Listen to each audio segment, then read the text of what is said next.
Welcome everyone, and thanks for taking the time out to actually hear about some of the changes, some of the updates to our changes to superannuation. We've just had a webinar on the changes to the individuals and small business, and that will be available online in the coming days. And there is a lot of changes to superannuation, so a lot of detail on these changes as well. So we're going to endeavour to go through that as much as we can this morning, this evening, this evening. And it's really important that if you have any queries that are specific for you, that feel free to talk to your client manager in WSC Group or our financial planning division, or any queries you might have, you can always send to info@wscgroup.com.au. Remembering that we always have a general advice warning, so it's not specific in nature, it's of a general nature, the advice that we're giving. And if you want a detailed financial strategy, certainly talk to a qualified financial planner, advisor, and certainly we'd love to be able to help you through that. You should also note that the changes are proposed and they still need to be coming through Parliament. So let's hope there's not too many deviations from this, but there may be some changes in the future, but we can only present what the budget's presented at this particular point in time. So without further ado, let's talk about the changes in superannuation. And firstly, we're going to concentrate on Division 293. Originally, this was introduced in 2012-13. Basically, a higher tax on higher income earners. And what happened was, if you had an income in 2012-13 of over $300,000, and the calculation is not only including gross income, but other adjustments such as reportable fringe benefits, you're adding back investment loss, you're also putting in super concessional contributions. If that total package was over $300,000, you had to pay an extra 15% tax on your contributions, right? So effectively you're paying 30% tax on your contributions. From the 1st of July 2017, so we've still got next year to go, that threshold's actually been decreased to $250,000. So threshold of $250,000, it's a decrease. There was talk prior to the budget being released that this could actually be reduced by down to anyone on the top marginal rate at $180,000. I was surprised that it only came down to $250,000, but that is actually in line with the Labor government policy. Sorry, the Labor Party policy. So both sides of Parliament are identifying that particular level of income as the level where there'll be an extra 15% tax. So that's the Division 293 tax. What happens is when taxpayers lodge their return, then this additional tax is assessed. Now I'm going to the next slide there, and we're talking about concessional contributions. Now there's some really in my view, some poor things here, but there's also some things that might simplify the process as well. What I think is very poor is the annual concessional caps are going to be reduced. Remembering it's from the 1st of July 2017, right? Currently, if you're under 50 years old, you can put in $30,000 concessionally taxed in super, and if you're over 50, you can put in $35,000. So that's been in place for a few years now, and you can see the proposed changes on the slide from the 1st of July 2017.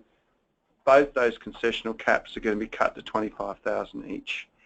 So that's quite a big change, quite a big reduction, particularly for those over 50-year-old. Up until about 2007,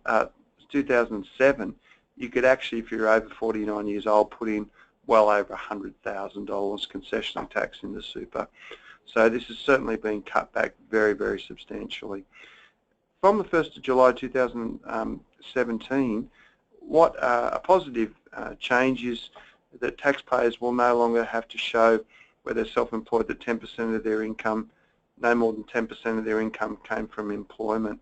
So at present, it's more onerous, the personal concessional contribution, particularly where a fund is receiving money, albeit a self-managed fund, or a fund that you actually have to, with self-employed contributions, notify the fund. From 1st of July 2017, the 10% test is going to be abolished, and also the concessional contribution caps will apply to a limit of $25,000, but irrespective of whether you're self-employed or you're an employee. So, and you'll be able to actually utilise that limit a lot more simple. For example, in your own tax planning, you might be topping up your super to the $25,000, having not had to do it all through the year for your employer. So there's a few little benefits there. What I mean by that is if I'm a salary and wage earner, I'm earning 100 grand, I'm getting 10 grand put in my super. At the end of the year, I might have a capital gain or some other income, and I want to put that into super. I'd be entitled to put another $15,000 into my super account, and it wouldn't have to go through my employer. So that's some positive changes for the 1st of July 2017. So the limit we don't like, but obviously simplifying the 10% rule, and also making no longer a delineation or a difference between self-employed and salary workers, I think is very good. Also, from the 1st of July 2017, the work test for taxpayers is going to be abolished. So if you're over 65 prior to this time, you actually have to prove that you're working a continuous 40 hours in a 30-day period sometime during the year. So it got a little bit difficult to put money into super unless you're actually working after 65. That's going to be abolished now. So up to 74, you'll be able to put in your concessional contributions whether you're self-employed or not. So that may actually help those with income, even outside of super, want to put more money into concessional contributions. They can do that right till the time they're 74. I think a lot of clients have communicated to me in the past that they feel like perhaps we're all going to be working till we're 90 anyway. So this is the logical upping of the limit where concessional contributions are made. All right, just on to the next slide. We're titled Catch-up Concessional Contributions.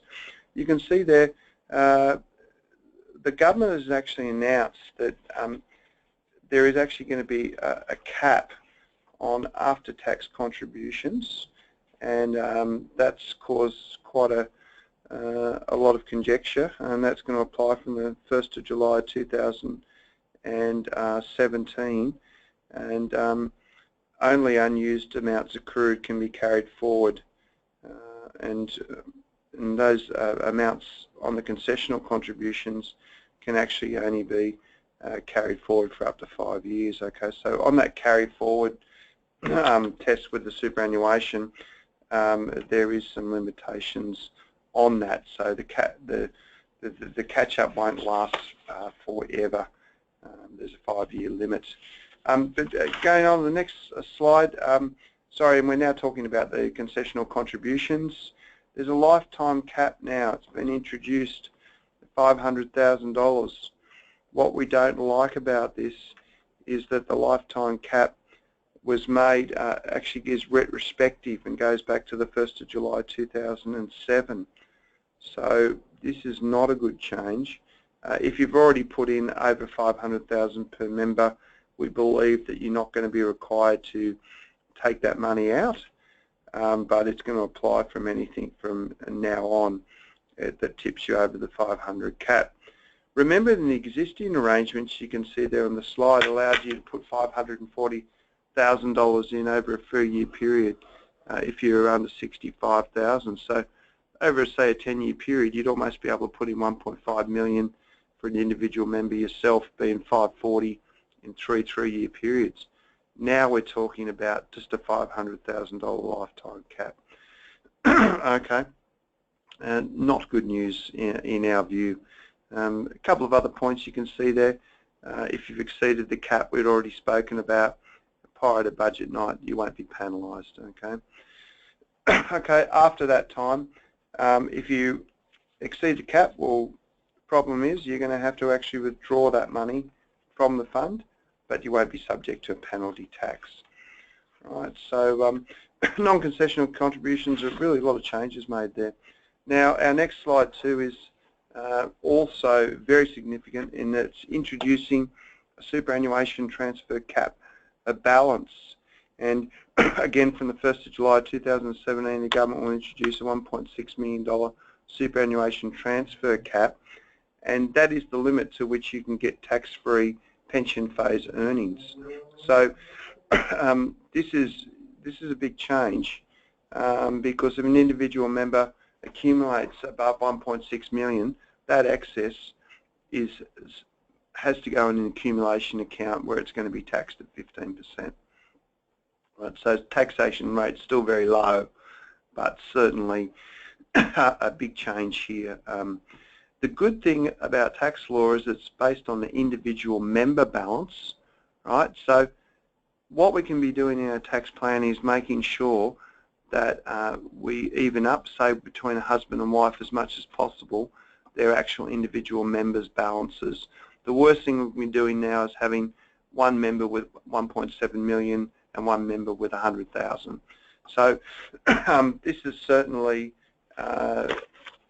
something we need to do from a planning point of view, is really been focusing on having an even distribution of contributions in members' balances where possible. We've actually already been working on this with many of our clients for quite a few years now, because this limit on caps was actually first talked about by Julie Gillard and has been subsequently talked about for the last couple of years. So we believe in a lot of cases our clients have already seen this coming from a distance. So anyway, that's a really, really big change. And the concessional contribution, the concessional taxation of super is still probably the best system in the world. So, and these changes on the $1.6 million cap really mean that a couple with $1.6 million each can still get their earnings tax-free. So it shouldn't affect too many people. Now I want to go to the next slide, and this talks about the transition to retirement income streams. From the 1st of July 2017, the government's going to remove the tax exemption on the earnings supporting the TRISs, the transition to retirement income streams. What that means is you'll still be able to actually put together a transition to retirement pension, but you won't be in pension mode, so you'll still be paying tax on the earnings of the fund at 15%. So there'll still be a benefit, because after 60 you'll be able to take the money out of the super fund tax-free still. However, the earnings on that superannuation balances will be taxed under the TRIS regime. So it's really important to talk to our financial advisors if you'd like to about this. There are still benefits, but certainly converting over into pension mode by transition to retirement income stream will now be effectively abolished, in that pension phase will be limited to the $1.6 million balance when people become retired. All right, enough just on those subjects. You can see your next slide talks about improving super balances of a low-income spouse, and we get a rebate there on a low-income spouse, and effectively that's going to provide a tax offset for a low-income earner of $540 for the contributing spouse. So if you have a spouse that doesn't work and that spouse contributes on behalf of another spouse, the other spouse, that they're going to get a low-income offset. So that's an incentive for the low-income spouse to have income contributed on their behalf. Also, if you have a look at the next slide, the introduction of the low-income superannuation tax offset, from the 1st of July 2017, low-income earners with a taxable income up to $37,000 are going to get an additional tax offset. And what this will effectively do is it will mean that the tax on the 15% contribution tax for low-income earners is effectively refunded. So in an example there you can see, we haven't got an example, but an example of a $37,000 income, about $3,500 in super, that effectively eliminates the contributions tax. The cap is up to $500. That's a benefit. So that's good news for low-income earners, because up to $22,000, low-income earners, or $21,500 with some offsets, don't really pay any tax. So putting money into super actually penalises them. And even up to $37,000, there's only a 19% tax rate. So there was really not much benefit for very low-income earners with superannuation. So that's a good change. In conclusion, there are quite a few detailed changes. We can't go into all the detail on this particular presentation, but you really should note that higher income earners, in summary, are going to be certainly taxed at a lower threshold now for the extra 15% for the Division 293 tax. Concessional contributions are going to be cut, so let's get as much money as we can in the next financial year before the changes apply, 1st of July 2017.